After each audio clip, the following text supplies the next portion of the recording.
Welcome back to V4 motivational channel. ನಮಸ್ಕಾರ ಸ್ನೇಹಿತರೆ. ಜೀವನದಲ್ಲಿ ನೀವು ಗೆಲ್ಲಬೇಕೆಂದರೆ ಈ 3 ವಿಷಯಗಳನ್ನು ಯಾರ ಹತ್ತಿರವೂ ಹೇಳಬೇಡಿ. ಜೀವನದಲ್ಲಿ ಪ್ರತಿಯೊಬ್ಬರೂ ಗೆಲ್ಲಬೇಕೆಂದು ಬಯಸುತ್ತಾರೆ. ಗೌರವ, ಯಶಸ್ಸು ಎಲ್ಲವೂ ಬೇಕು. ಆದರೆ ಪ್ರಶ್ನೆ ಏನು ಗೊತ್ತಾ? ಎಲ್ಲರೂ ಯಾಕೆ ಗೆಲ್ಲುವುದಿಲ್ಲ? ಕೆಲವರು ಮಧ್ಯದಲ್ಲಿ ಯಾಕೆ ಸೋಲುತ್ತಾರೆ? ಕೆಲವರ ಕನಸು ಯಾಕೆ ಶುರುವಾಗುವುದಕ್ಕೂ ಮುಂಚೆಯೇ ಮುರಿದು ಹೋಗುತ್ತದೆ? ಒಂದು ದೊಡ್ಡ ಸತ್ಯ ಏನು ಎಂದರೆ, ನೀವು ಎಲ್ಲರಿಗೂ ಎಲ್ಲವನ್ನು ಹೇಳುವುದರಿಂದಲೇ ನಿಮ್ಮ ಸೋಲು ಆರಂಭವಾಗುತ್ತದೆ. ತನ್ನ ಯೋಜನೆಗಳನ್ನು ಹೊರಗೆ ಹೇಳುವವನು ಯಶಸ್ಸನ್ನು ಕಳೆದುಕೊಳ್ಳುತ್ತಾನೆ. ಇಂದು ಈ ವಿಡಿಯೋದಲ್ಲಿ ನಾನು ನಿಮಗೆ ಹೇಳುವುದು, ನೀವು ಗೆಲ್ಲಬೇಕಾದರೆ ಈ 3 ವಿಷಯಗಳನ್ನು ಯಾರಿಗೂ ಹೇಳಬೇಡಿ. ನೀವು ಹೇಳಿದ ಕ್ಷಣದಿಂದಲೇ ನಿಮ್ಮ ಶಕ್ತಿ ಕುಗ್ಗುತ್ತದೆ. ಮೊದಲನೆಯದು, ನಿಮ್ಮ ಭವಿಷ್ಯದ ಯೋಜನೆ. ಯಾರಿಗೂ ಹೇಳಬೇಡಿ. ಯಾಕೆ? ನೀವು ಹೇಳುವಾಗ ನಾನು ದೊಡ್ಡ ಬಿಸ್ನೆಸ್ ಶುರು ಮಾಡುತ್ತೀನಿ, ನಾನು ದೊಡ್ಡ ಯೂಟ್ಯೂಬ್ ಸ್ಟಾರ್ ಆಗುತ್ತೀನಿ, ನಾನು ದೊಡ್ಡ ಮನೆ ಕಟ್ಟುತ್ತೀನಿ. ಆ ಕ್ಷಣದಲ್ಲಿ ಏನಾಗುತ್ತದೆ ಗೊತ್ತಾ? ಜನ ನಿಮ್ಮ ಮೇಲೆ ನಗುತ್ತಾರೆ, ಕೆಲವರು ನಿಮಗೆ ಹೆದರಿಸುತ್ತಾರೆ, ಇನ್ನು ಕೆಲವರು ನಿಮ್ಮ ಐಡಿಯಾವನ್ನು ಕದಿಯುತ್ತಾರೆ, ಇನ್ನು ಕೆಲವರು ನಿಮ್ಮ ಮನಸ್ಸಿನಲ್ಲಿ ಸಂಶಯದ ಬೀಜ ಬಿತ್ತುತ್ತಾರೆ. ಮನಃಶಾಸ್ತ್ರದ ಸತ್ಯ, ನೀವು ನಿಮ್ಮ ಕನಸುಗಳನ್ನು ಹೇಳಿದಾಗ ನಿಮ್ಮ ಮೆದುಳು ಡೋಪಮೈನ್ ಬಿಡುಗಡೆ ಮಾಡುತ್ತದೆ. ಅದರಿಂದ ನೀವು ಮಾಡಿದಂತೆ ಫೀಲಿಂಗ್ ಬರುತ್ತದೆ. ಆದರೆ ಕೆಲಸ ಇನ್ನೂ ಶುರುವೇ ಆಗಿರುವುದಿಲ್ಲ. ಇದರಿಂದ ನೀವು ಅಸಲಿ ಕೆಲಸ ಮಾಡುವ ಶಕ್ತಿ ಕಡಿಮೆಯಾಗುತ್ತದೆ. ಉದಾಹರಣೆಗೆ, ನೀವು ಜಿಮ್ಗೆ ಹೋಗಿ ಬಾಡಿ ಬಿಲ್ಡ್ ಮಾಡಬೇಕೆಂದಿದ್ದೀರಾ, ಆದರೆ ಎಲ್ಲರಿಗೂ ಹೇಳಿದಿರಾ. 3 ದಿನದ ನಂತರ ನೀವು ಬಿಡುತ್ತೀರಿ. ಆದರೆ ಮೌನವಾಗಿ ಮಾಡಿದವರು 6 ತಿಂಗಳಲ್ಲಿ ಬದಲಾವಣೆಯನ್ನು ತೋರಿಸುತ್ತಾರೆ. ಸಂಭಾಷಣೆಯ ಸ್ಟೈಲ್, ನೀನು ಆಗಲ್ಲ ಬಿಡು, ನಿನ್ನಿಂದ ಸಾಧ್ಯವೇ, ನಮ್ಮ ಮನೆ ಹಿನ್ನೆಲೆ ನೋಡ್ಕೋ. ಈ ಮಾತುಗಳು ನಿಮ್ಮ ಆತ್ಮವಿಶ್ವಾಸವನ್ನು ಕಳೆದುಕೊಳ್ಳುವಂತೆ ಮಾಡುತ್ತದೆ. ಆದ್ದರಿಂದ ನಿಮ್ಮ ಯೋಜನೆಗಳು ನಿಮ್ಮ ಮನಸ್ಸಿನೊಳಗೆ ಇಡಿ. ಫಲಿತಾಂಶ ಬಂದ ಮೇಲೆ ಜಗತ್ತೇ ನೋಡಲಿ.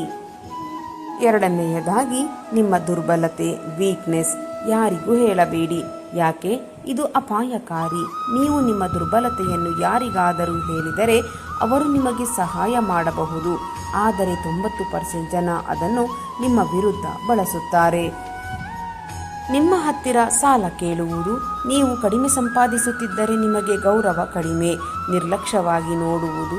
ಹಣದ ಮಾಹಿತಿ ಗೌಪ್ಯವಾಗಿರಬೇಕು. ಸಂಪತ್ತು ಮೌನದಲ್ಲಿ ಬೆಳೆಯುತ್ತದೆ. ನೀವು ನಿಮ್ಮ ಬ್ಯಾಂಕ್ ಬ್ಯಾಲೆನ್ಸ್ ಅನ್ನು ಎಲ್ಲರಿಗೂ ಹೇಳುವ ಅವಶ್ಯಕತೆ ಇಲ್ಲ.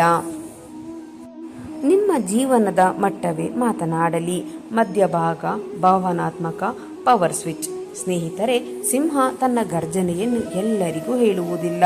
ಅದು ಮೌನವಾಗಿ ಭೇಟಿ ಮಾಡುತ್ತದೆ. ನೀವು ಕೂಡ ಹಾಗೆಯೇ ಇರಬೇಕು.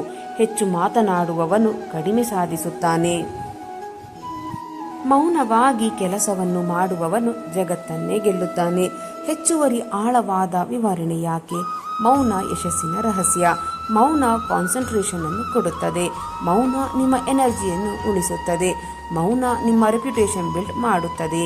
ನಿಮ್ಮ ಜೀವನದಲ್ಲಿ ಈ ನಿಯಮ ಅನುಸರಿಸಿ.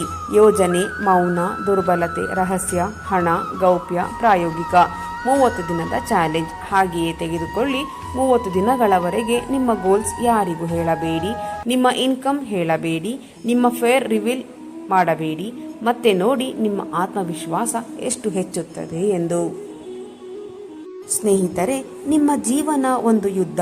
ಪ್ರತಿ ಯುದ್ಧದಲ್ಲಿ ಯೋಧನು ತನ್ನ ತಂತ್ರಗಳನ್ನು ರಹಸ್ಯವಾಗಿಡುತ್ತಾನೆ. ನೀವು ಗೆಲ್ಲಬೇಕು ಎಂದರೆ ಈ 3 ವಿಷಯಗಳನ್ನು ಮರೆಮಾಚಿ. 1. ನಿಮ್ಮ ಯೋಜನೆ. 2. ನಿಮ್ಮ ದುರ್ಬಲತೆ. 3. ನಿಮ್ಮ ಹಣದ ಮಾಹಿತಿ. ಫಲಿತಾಂಶ ಬಂದ ಮೇಲೆ ಜಗತ್ತು ನಿಮ್ಮ ಹೆಸರನ್ನೇ ಹೇಳುತ್ತದೆ. ಹಾಗೆಯೇ ನಿಮ್ಮ ಜೀವನದಲ್ಲಿ ಈ 3 ಜನರಿಂದ ದೂರವಿರಿ. ಜೀವನದಲ್ಲಿ ನಾವು ಹಲವಾರು ಜನರನ್ನು ಭೇಟಿ ಮಾಡುತ್ತೇವೆ. ಕೆಲವರು ನಮ್ಮ ಜೀವನವನ್ನು ಸುಂದರವಾಗಿಸುತ್ತಾರೆ, ಆದರೆ ಕೆಲವರು ನಮ್ಮ ಜೀವನವನ್ನು ಕಷ್ಟಕ್ಕೆ ತಳ್ಳುತ್ತಾರೆ. ಜೀವನದಲ್ಲಿ ನಿಮ್ಮ ಸಮಸ್ಯೆಗಳ ಕಾರಣ ಕೆಲವೊಮ್ಮೆ ಪರಿಸ್ಥಿತಿಯಲ್ಲಿ ನಿಮ್ಮ ಸುತ್ತಲಿನ ಜನರು ನಕಾರಾತ್ಮಕ ಜನರಿಂದ ದೂರವಿರಲು ಈ 3 ಮಹತ್ವದ ಅಂಶಗಳನ್ನು ಜೀವನದಲ್ಲಿ ಅಳವಡಿಸಿಕೊಳ್ಳಿ. ಮೊದಲನೆಯದಾಗಿ, ಯಾವಾಗಲೂ ನಕಾರಾತ್ಮಕವಾಗಿ ಮಾತನಾಡುವ ಜನರಿಂದ ದೂರವಿರಿ. ಏಕೆಂದರೆ ನಕಾರಾತ್ಮಕ ಮನಸ್ಸು ಬೆಂಕಿಯಂತೆ, ಅದು ಹತ್ತಿರ ಇದ್ದರೆ ನಿಮ್ಮ ಮನಸ್ಸನ್ನು ಸುಡುತ್ತದೆ. ಒಬ್ಬ ವ್ಯಕ್ತಿ ಯಾವಾಗಲೂ ಕೆಟ್ಟ ಮಾತುಗಳನ್ನು ಆಡುತ್ತಿದ್ದರೆ ಅವನು ನಿಧಾನವಾಗಿ ನಿಮ್ಮ ಮನಸ್ಸಿನ ಮೇಲೆ ಪರಿಣಾಮ ಬೀರುತ್ತಿರುತ್ತಾನೆ. ಉದಾಹರಣೆಗೆ, ನೀವು ಒಂದು ಹೊಸ ಕೆಲಸ ಆರಂಭಿಸಲು ಯೋಚಿಸಿದ್ದೀರಿ. ಆ ಸಮಯದಲ್ಲಿ ಕೆಲವರು ಹೇಳುತ್ತಾರೆ, ನೀನು ಇದನ್ನು ಮಾಡಲಾಗುವುದಿಲ್ಲ, ಇದು ತುಂಬ ಕಷ್ಟ, ನೀನು ವಿಫಲನಾಗುತ್ತೀಯ. ಇಂತಹ ಮಾತುಗಳು ನಿಧಾನವಾಗಿ ನಿಮ್ಮ ಆತ್ಮವಿಶ್ವಾಸವನ್ನು ಕಡಿಮೆ ಮಾಡುತ್ತದೆ. ಆದ್ದರಿಂದ ನಿಮ್ಮ ಕನಸನ್ನು ನಂಬದ ಜನರಿಂದ ಸ್ವಲ್ಪ ದೂರ ಉಳಿಯುವುದು ಒಳ್ಳೆಯದು. ಯಾಕೆಂದರೆ ನಕಾರಾತ್ಮಕತೆ ನಿಧಾನವಾಗಿ ನಿಮ್ಮ ಮನಸ್ಸನ್ನು ದುರ್ಬಲ ಮಾಡುತ್ತದೆ. ನಿಮ್ಮನ್ನು ಬಳಸಿಕೊಳ್ಳುವ ಜನರಿಂದ ದೂರವಿರಿ. ಸ್ವಾರ್ಥದ ಸಂಬಂಧವೇ ಅಲ್ಲ. ಜೀವನದಲ್ಲಿ ಕೆಲವರು ನಮ್ಮನ್ನು ಕೇವಲ ತಮ್ಮ ಲಾಭಕ್ಕಾಗಿ ಬಳಸಿಕೊಳ್ಳುತ್ತಾರೆ. ಅವರಿಗೆ ಬೇಕಾದಾಗ ಮಾತ್ರ ಬರುತ್ತಾರೆ. ಅವರಿಗೆ ಸಹಾಯ ಬೇಕಾದಾಗ ಮಾತ್ರ ಮಾತನಾಡುತ್ತಾರೆ. ಆದರೆ ನಮಗೆ ಸಮಸ್ಯೆ ಬಂದಾಗ ಅವರು ಕಾಣಿಸುವುದೇ ಇಲ್ಲ. ಸಂಬಂಧದ ಸತ್ಯ ಸಮಯದಲ್ಲಿ ತಿಳಿಯುತ್ತದೆ. ಒಬ್ಬ ವ್ಯಕ್ತಿ ಕೇವಲ ತನ್ನ ಲಾಭಕ್ಕಾಗಿ ನಿಮ್ಮ ಜೊತೆ ಇದ್ದರೆ ಅವನು ನಿಮ್ಮ ನಿಜವಾದ ಸ್ನೇಹಿತನಲ್ಲ. ಆದ್ದರಿಂದ ಇಂತಹ ಜನರಿಂದ ನಿಧಾನವಾಗಿ ದೂರವಾಗುವುದು ಉತ್ತಮ. ಮೂರನೆಯದಾಗಿ, ನಿಮ್ಮ ಯಶಸ್ಸನ್ನು ಸಹಿಸದ ಜನರಿಂದ ದೂರವಿರಿ. ಜೀವನದಲ್ಲಿ ಒಂದು ಸತ್ಯವಿದೆ, ಎಲ್ಲರೂ ನಿಮ್ಮ ಯಶಸ್ಸನ್ನು ನೋಡಿ ಸಂತೋಷ ಪಡುವುದಿಲ್ಲ. ಕೆಲವರು ನಿಮ್ಮ ಯಶಸ್ಸನ್ನು ನೋಡಿ ಅಸೂಯೆ ಪಡುತ್ತಾರೆ. ನೀವು ಬೆಳೆಯುತ್ತಿರುವಾಗ ಕೆಲವರು ಅಸೂಯೆ ಪಡುವುದು ಸಹಜ.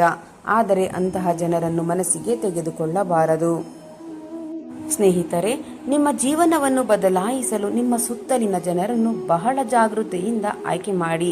ಯಾಕೆಂದರೆ ನಿಮ್ಮ ಸ್ನೇಹಿತರು ನಿಮ್ಮ ಚಿಂತನೆಗಳನ್ನು ಪ್ರಭಾವಿಸುತ್ತಾರೆ. ನಿಮ್ಮ ಚಿಂತನೆಗಳು ನಿಮ್ಮ ನಿರ್ಧಾರಗಳನ್ನು ಪ್ರಭಾವಿಸುತ್ತದೆ. ನೆನಪಿರಲಿ ಸ್ನೇಹಿತರೆ, ನಿಮ್ಮ ನಿರ್ಧಾರಗಳು ನಿಮ್ಮ ಜೀವನವನ್ನು ರೂಪಿಸುತ್ತವೆ. ಆದ್ದರಿಂದ ಜೀವನದಲ್ಲಿ ಈ 3 ಜನರಿಂದ ದೂರವಿರಿ. ಮೊದಲನೆಯದಾಗಿ, ಯಾವಾಗಲೂ ನಕಾರಾತ್ಮಕವಾಗಿ ಮಾತನಾಡುವವರು. ಎರಡನೆಯದಾಗಿ, ನಿಮ್ಮನ್ನು ಬಳಸಿಕೊಳ್ಳುವವರು. ಮೂರನೆಯದಾಗಿ, ನಿಮ್ಮ ಯಶಸ್ಸನ್ನು ಸಹಿಸದವರು. ಈ 3 ಜನರಿಂದ ದೂರವಿದ್ದರೆ ನಿಮ್ಮ ಜೀವನದಲ್ಲಿ ಶಾಂತಿ ಮತ್ತು ಸಂತೋಷ ಹೆಚ್ಚಾಗುತ್ತದೆ. ಸ್ನೇಹಿತರೆ, ಇಂದಿನ ಈ ನನ್ನ ವಿಡಿಯೋ ನಿಮ್ಮ ಮನಸ್ಸಿಗೆ ಸ್ವಲ್ಪವಾದರೂ ಪ್ರೇರಣೆ ನೀಡಿದ್ದರೆ ವಿಡಿಯೋಗೆ ಒಂದು ಲೈಕ್ ಮಾಡಿ, ಶೇರ್ ಮಾಡಿ. ನಿಮ್ಮ ಅಭಿಪ್ರಾಯವನ್ನು ಕಾಮೆಂಟ್ ಬಾಕ್ಸ್ನಲ್ಲಿ ಹಂಚಿಕೊಳ್ಳಿ. ನನ್ನ ಪ್ರಯತ್ನ ನಿಮಗೆ ಇಷ್ಟವಾಗಿದ್ದರೆ ದಯವಿಟ್ಟು ಈಗಲೇ ನನ್ನ ಚಾನಲನ್ನು ಸಬ್ಸ್ಕ್ರೈಬ್ ಮಾಡಿಕೊಳ್ಳಿ. ಮತ್ತೆ ಮುಂದಿನ ವಿಡಿಯೋದಲ್ಲಿ ಇದೇ ರೀತಿಯ ಹೊಸ ಮೋಟಿವೇಶನಲ್ ಮಾಹಿತಿಯೊಂದಿಗೆ ಭೇಟಿಯಾಗೋಣ. ಅಲ್ಲಿಯವರೆಗೆ ಸಕಾರಾತ್ಮಕವಾಗಿ ಯೋಚಿಸಿ ಸಂತೋಷವಾಗಿ ಬಾಳಿರಿ. ಧನ್ಯವಾದಗಳು.